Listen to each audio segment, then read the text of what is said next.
Hi and welcome. I'm Sergio from Smart LED, and I'm going to go over all the details about installing, connecting and assembly of the FX2 panel, which is our 2.5mm product that's behind me right here rigged up. So some basic points is the FX2 is an indoor, full color, high refresh LED video wall product. And here we have 2 hanging brackets and 4 sections that have been connected for us. So I'm going to turn it around and show you some basic points about the connection and assembly of this product. So the Smart LED FX2 has integrated pigtails on the top of every cabinet, and it has integrated inputs on the bottom, as you can see right here. And you can see here the pigtails are attached on the top row by jumper cables, which I'll show you in a moment.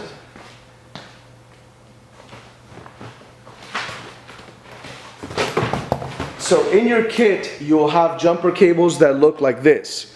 You have a power jumper cable and a data jumper cable.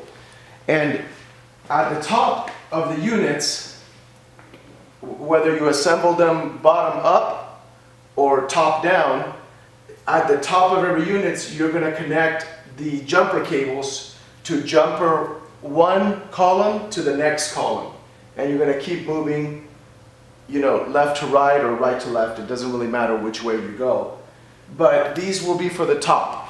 So other points is that for, I'm going to disconnect these two. So the gray cables are always the data and the black cables are always the power.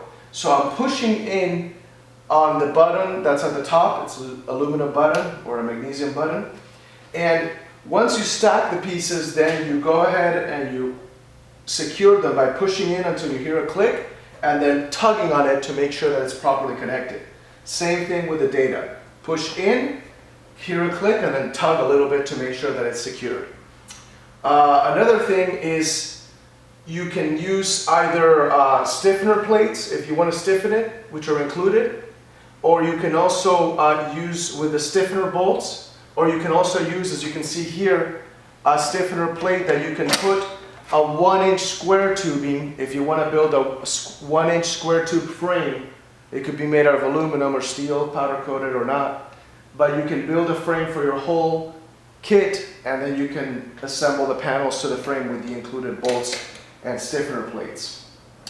That being said, that kind of, oh, one last thing.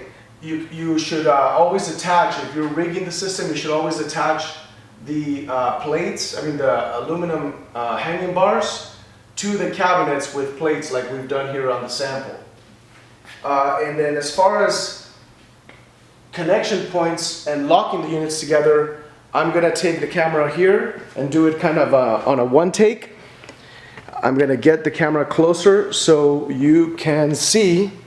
I have left one of them unlocked, which is this one, and that way we can show you how you lock this system.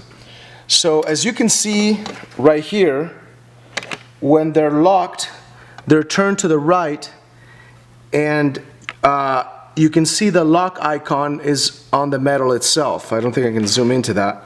There it is. You can see it right there.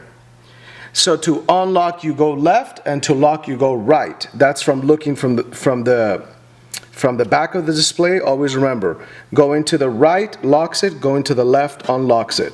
So I'm going to go back here, and I'm going to show you how to lock one of these, okay? So make sure it's to the left position. Here you have a little slider pin. So you push on the slider pin, okay? Push up on the locking mechanism, let go of the slider pin, make sure it's locked, and then turn right until you feel that you can't go no more. Just like that. Okay, and I'm going to get closer to it to show you so you can see that wait, this thing's moving on me, that the unit is now locked. So So right there, if you wanted to unlock it, you simply turn to the left and you push in this pin right here and it unlocks.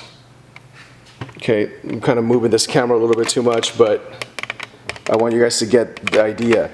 So once again, I'm going to pull the camera back and show you. You're going to make sure that it's all the way to the left. You're going to push up, and you need to press here to engage the locking mechanism. I don't know if you can see it, but you need to press this pin, and it goes up. Then turn it to the right until you feel pressure, and it's fully locked. Then the same thing, it goes for both of the top and for the one that goes horizontally. So you have two vertical, one horizontal. Okay, and now that I'm up close here, I'll show you how to lock and unlock these. I'm pulling it off. Always push here to pull off. This is the data cable. And to install, you simply push in until you hear a click. It's a very slight click, but you just tug. See, there you can see it didn't connect. So I'm going to try again. Push in, and then tug. See, now it's connected. Same thing with the power. Okay. Push in, and then you hear a slight click, and then tug to make sure that it doesn't pop off.